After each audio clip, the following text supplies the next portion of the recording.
Bip Radio, l'invité.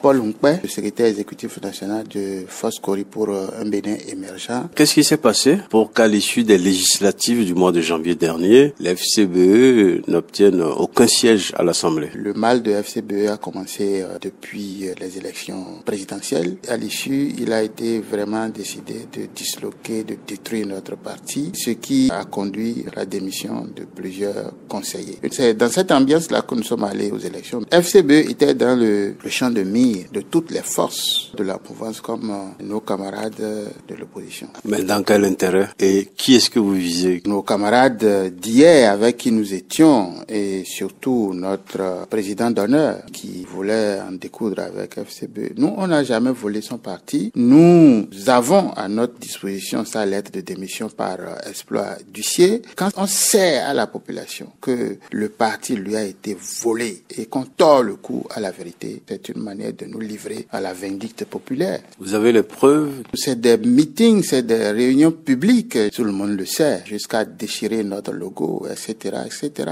Est-ce que ce n'est pas réducteur de vouloir expliquer votre score par ce que vous avancez? Non, je viens de dire que c'est plusieurs facteurs. Beaucoup pensent que votre score reflète votre poids électoral réel. Nous méritons plus que ça. Est-ce que ce n'est pas la participation des démocrates qui vous a fait beaucoup de tort? Leur participation, en fait, ne constitue pas le problème. Mais l'exploitation faite de certaines situations, nous n'avons jamais d'acquaintance avec le pouvoir, nous n'avons jamais volé de parti. Et si c'est ça que l'on va servir, le peuple ne peut que mal comprendre de quoi il s'agit. Mais la vérité va transparaître un jour. Vous estimez que vous avez le même poids électoral que les démocrates ou sinon plus? Beaucoup plus. Les résultats ont été fabriqués par ces mensonges-là. Mais ils ont 28 élus et vous 0. Mais bien sûr, c'est ce que je vous dis. Il y a eu des facteurs qui ont contribué à cela. Les FCBE existent toujours après ces résultats. Vous avez toujours votre existence légale. Vos questions m'étonnent. Les lois de notre pays disent que lorsque vous êtes parti politique, le seul critère pour disparaître ou pour être maintenu, c'est de participer aux échéances électorales. Depuis 2019, nous avons participé à toutes les échéances électorales. De ce point de vue, nous, on n'a aucun problème à avoir avec le ministère de l'Intérieur. Les résultats ne posent aucun problème. FCBE existera jusqu'en 2031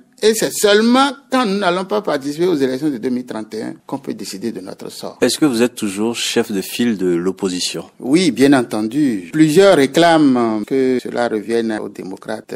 Je dis oui, sur la base des résultats, c'est normal. Nous avons participé aux élections de 2020 qui nous donnaient absolument droit à ce poste. Mais c'est un an après que le décret a été pris. Nous attendons quand le gouvernement prendra le décret. Nous allons passer service normalement. Il faut qu'ils attendent encore un peu, c'est ça? De toute façon, si nous on a fait un an à attendre, tout dépendra du gouvernement en place. Ce n'est pas que nous sommes accrochés. Au-delà, le poste que nous avons occupé jusque-là ne nous a rien donné. Le chef de file de l'opposition n'a pas encore un rang protocolaire et aucun de ces avantages n'est accordé. Il n'y a pas un décret d'application de la loi. Si les gens sont pressés, ce serait bien qu'ils viennent également travailler sans moyens. Monsieur Nkpe, est-ce que vous envisagez peut-être fusionner avec un parti qui existe aujourd'hui, que ce soit la mouvance ou l'opposition? L'idéal ne serait pas de s'allier à un camp ou un autre. Nous n'avons pas besoin de nous mettre dans ce schéma. C'est de constituer un troisième pôle politique qui rassure le peuple. Quelles sont vos priorités aujourd'hui? Quels sont les grands rendez-vous des FCBE? D'abord, de s'assurer que la liste électorale à venir sera une liste parfaite. C'est un grand débat national à faire. Deuxièmement, il faut une relecture du code électoral. Au plan interne, nous aurons un congrès pour redonner du souffle au parti et envisager harmonieusement le tournant de 2026. Quand? Probablement vers la fin de cette année. Que pensez-vous de la proposition de loi d'amnistie initiée par les démocrates? Nous sommes engagés pour la libération de ces personnalités. Je me suis engagé dans une démarche envers toutes les institutions de la République, cherchant à ce que tous s'impliquent pour donc ramener la balle à terre. Tel que ça se pointe là, est-ce que cette procédure, cette étape, vraiment la manière garantisse l'aboutissement de cette initiative? Je ne crois pas. On a l'impression que c'est de la poudre qu'on jette aux yeux donc du peuple pour se faire passer pour des gens qui ont tenté ce que le peuple désire. Qu'est-ce qu'il fallait faire?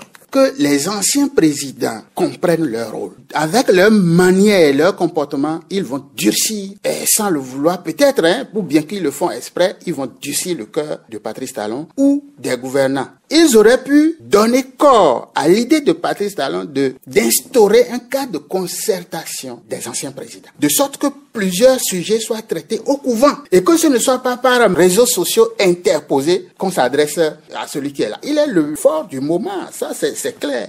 Donc si vous commencez par d'abord exiger la libération de ci, de ça, avant de dire que j'irai lui parler, quel président va accepter ça? Il ne faut pas que les gens sentent que ça s'impose à eux et qu'on les mène de force. Paul Ngbe, merci d'avoir répondu à Bip Radio. C'est un plaisir de passer chez vous.